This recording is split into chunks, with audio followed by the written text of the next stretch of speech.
Îmi doream de ceva timp să vă arăt niște genți faine din piele ecologică la niște prețuri bombiță.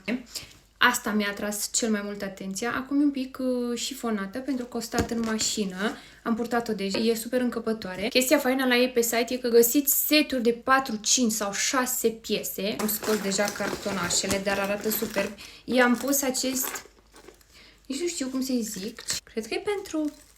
chei. Mi se pare că arată mai interesant, așa, atașat la gentuță. Cu asta o să-i fac cadou mamei mele. Mai avem această borsetuță micuță în care puteți să puneți rujuri. Portofelul ăsta mi-a plăcut foarte mult. O să-mi rămână mie, o să pun imediat toate documentele după ce termin acest video. Am uitat să vă arăt și pe aceasta. Ia cât de frumoasă e.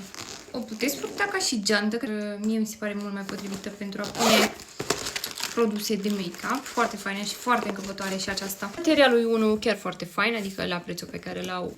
Superbă și asta. Doar uitați-vă ce frumușică e. Un mini portfar. Vă rog frumos să scrieți în comentarii să-mi explicați și mie ce este. Și putem pune aici. Ok? Se pare un pont foarte bun dacă nu vreți să dați o groază de bani pe genți. Sunt din piele ecologică, le găsiți la ei pe site, au și reduceri mai mereu. Fiecare set a costat 129 de lei.